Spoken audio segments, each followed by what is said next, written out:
तो boys, as of today August 23, Ilkay Gundogan is not a Barcelona player anymore.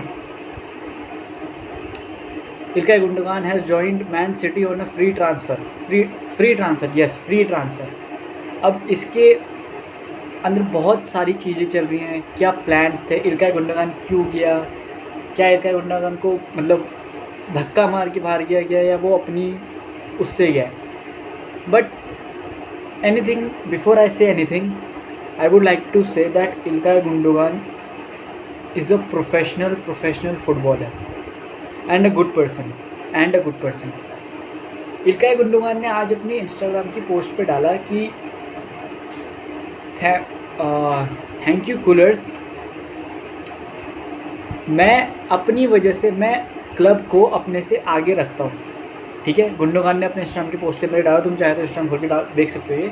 तो गुंडोगान ने लिखा था कि डियर कूलर्स, मैं क्लब को हमेशा अपने से आगे रखूँगा और अगर कोई भी क्लब को दिक्कत होगी फाइनेंशियली या फिर मेरे से, तो मैं खुशी चला जाऊँगा, खुशी. इल्काय गुंडोगान ने आखिरी सेंटेंस में लिखा कि मुझे ये दुख हो रहा है कहते हुए कि मैं क्लब छोड़ रहा हूँ, बट मुझे कहीं ना कहीं ये भी खुशी है कि मेरे जाने से कुछ फाइनेंशियल जो प्रॉब्लम्स चल रही है क्लब के अंदर वो ठीक हो जाए.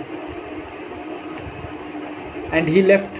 अब कुछ लोग कह रहे हैं कि फ्री क्यों जाने दिया, उसका तो कॉन्ट्रैक्ट था. तो जो लोग कह रहे हैं कि उसे फ्री क्यों जाने दिया, तो भाई गुंडोगान, मैंने पहले नहीं कहा था, गुंडोगान से प्रोफेशनल था. उसने स्ट्रेट फॉरवर्ड बारसा की अथॉरिटी से, बारसा के जितने क्लब मेंबर्स होंगे उनको कहा कि I will go on a free transfer to Man City and in return जो मेरी 2 सीज़न की सैलरी है 18 मिलियन, मैं उसे माफ़ करता हूँ. 2 सीज़न की सैलरी आने 2 सीज़न की सैलरी उसे माफ़ करता हूँ. समझ रहे हो? तो इससे पैसे तो बचे, बट गुंडोगान के जाने के बावजूद भी बार्सिलोना ने जिस वजह से गुंडोगान को बेचा था, डैनी ओल्मो, उसको अभी भी रजिस्टर नहीं कर पा रहे हैं. And now Gundogan has joined Man City on a free transfer and arguably he was the best player for us previous season में. बहुत बेस्ट प्लेयर था मेरे अकॉर्डिंग. तो मेरे ख्याल से 5-6 गोल मारे और 11 या आई थिंक 15 या 14 असिस्ट, मतलब 20 गोल प्लस असिस्ट थे उसके, ऐसे कुछ. ठीक है, तो he was a good player alongside Kounde, Lamine Yamal, Araujo, इन सब के साथ था. बट अगर तुम इसे फार पिक्चर में देखो तो गुंडोगान और जो बारसा के ऑफिशियल्स थे, ऑफिशियल मतलब जो ट्रेनिंग सेशन देखते हैं, कहीं ना कहीं कोई ना कोई टीममेट्स, अराऊ हो गया, वो गुंडोगान से परेशान हो गए. उसके अंदर जब वो पहला क्लासिको हारा तो उसने ये स्टेटमेंट दी थी कि the players are not angry enough, they do not want it as much as I do नहीं, मतलब वो गुस्सा नहीं है जो वो जीतने के इसमें नहीं है. उसके बाद जो पेरिस वाला गेम था जिसमें राहू का रेड कार्ड था, उसमें उसने स्ट्रेट फॉरवर्ड राहू को बोला कि जाने देता भाई, कीपर से 1v1 हो देता, क्या पता कीपर सेव कर लेता. बट इतने गेम में इतने अर्ली रेड कार्ड लेना टीम के लिए हानिकारक था, जो कि ऑफकोर्स हानिकारक हो, क्योंकि Barca went on to lose the game due to Araujo's red card, क्योंकि ऑब्वियसली 10v11 हो गया था. But I am not saying that this was the reason, I am saying that this could be in a wider picture, this could be one of the reasons. मतलब ऐसे नहीं कि इसी के वजह से ही इसने ये बोल जैसे बाहर भगा दो, नहीं, ऐसे नहीं था. And the second reason could be that he was 33-34 years old, तो उसकी एज भी जा रही थी और उसके ऊपर से जिस पोजीशन में खेल रहा था, हम बहुत लोग खेल सकते हैं जैसे ओल्मो, पेड्री, गावी, डियोंग, ये सब खेल सकते हैं. एंड ऑफकोर्स कसाडो, बर्नाल भी हैं, पर वो तो पीछे खेलते हैं. बट देन अब वो पोजीशन कवर्ड थी. अब बात आती है कि was this Ilkay Gundogan to Man City, was this transfer bad for Barcelona और वॉज दिस ऑल राइट. अब बहुत सारे जगह ESPN, TNT, जितने भी रिपोर्टर्स हैं, CBS, जितने भी ये रिपोर्टिंग वो हैं टेलीकास्ट चैनल, उन्होंने सब ने कर दिया कि बार्सिलोना अंदर से ख़त्म है, चुदी पड़ी है.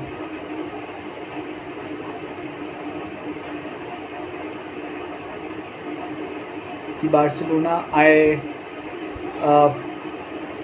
में कुछ नहीं है, ये मैनेजमेंट नहीं कर पा रहे, अपने बेस्ट प्लेयर जो पूरा पहला बेस्ट प्लेयर था उसको छोड़ दिया. तो ऐसा नहीं है भाई, ये मैं कहूँगा एक न्यूट्रल ट्रांसफ़र है. इससे ना बार्सिलोना को फ़ायदा हुआ ना नुकसान हुआ, बल्कि नुकसान तो ना के बराबर ही हो, फ़ायदा ज़्यादा हुआ. कुछ they save the money and but Gundogan ने जाना नहीं था। अगर तुम ये बारसा का जो प्लान था वो इस सीजन का ये था कि अराउहो या डियोंग से एक को बेचेंगे, बट दोनों इंजर्ड हो रखे तो कोई क्लब लेने को तैयार नहीं, इंजर्ड प्लेयर कौन लेगा, इसलिए गुंडोगान को बेचना पड़ा एज अ सेकेंड और थर्ड ऑप्शन। जो गुंडोगान था भी नहीं बेचने के लिए, वो तो जब समर ट्रांसफर स्टार्ट हुई तब उससे हल्की सी न्यूज़ आई थी कि गुंडोगान वी माइट सेल गुंडोगान। अब गुंडोगान से आता है क्रिस्टनसन भी है, क्रिस्टनसन को भी बोल रहे 25 मिलियन में बेच देंगे, टॉयस के लिए भी है, न्यूकासल खड़ी हुई रखी, तो ये सीन है। एंड ऑफ कोर्स अब अगर कुछ करना है तो कुछ को जाने देना पड़ेगा। और लोग कह रहे हैं कि ये नहीं, हांजी फ्लिक अप्रूव था भाई। हांजी फ्लिक ने मेरे ख्याल से, मैंने कहीं वो पढ़ी थी स्टेटमेंट कि हांजी फ्लिक ने कहा था कि Gundogan doesn't fit his system. Of course Gundogan doesn't fit his system, उसका क्लियर नहीं मतलब है कि उसका थोड़ा सा पेट बाहर है और वो प्रेस नहीं करेगा, इसलिए क्या पता, इसलिए हो सकता है, मैं ये नहीं कह रहा हूँ, बट हांजी फ्लिक ने कहा था। और मुझे ऐसा लगता है कि जो भी बार्सिलोना के स्क्वाड में चेंजेस हो रहे हैं वो हांजी फ्लिक के थ्रू ही हो रहे हैं, मतलब हांजी फ्लिक के थ्रू, मतलब हांजी फ्लिक की परमिशन से ही हो रही है कि भाई हाँ इसे। हांजी फ्लिक ने फ्रेंकी डियोंग के लिए ये कहा है कि भाई मुझे की प्लेयर है, मुझे चाहिए चाहिए, तुम कोशिश करना कि फ्रेंकी डियोंग और अराउहो को रखो ही रखो क्लब में, बेचने की वो नहीं आनी चाहिए, क्योंकि ही थिंक्स दे आर की प्लेयर्स।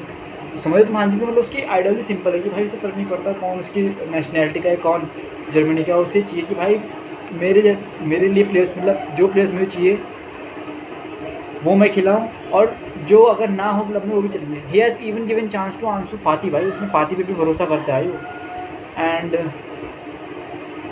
या इट वाज इट। तो बारसा ने अभी तक विक्टर रोक को बेटिस पे लोन पे भेज दिया मेरे ख्याल से, हाँ लोन पे भेज दिया है। गुंडोगान की सेल हो गई है, जूलियन अराउहो को बर्नबर्ग भेज दिया है, एंड फर्नांडो टोरेस का चल रहा है, क्रिस्टनसन का चल रहा है, एंड इवन उसका भी क्या नाम है उसका, जो सेंटर बैक खेलता है बारसा के लिए यार, व्हाट वाज हिज नेम, उसका नाम बोल रहा हूँ, जो भी है उसको भी चल रहा है जिरोना से 5 मिलियन, एरिक गार्सिया, हाँ जो भी नाम है उसका, तो उसका भी जिरोना चल रहा है परमानेंटली 15 मिलियन की। रोमियो को भी भेज दिया जिरोना में लोन में, तो इट्स ऑल राइट। बट अब देखते हैं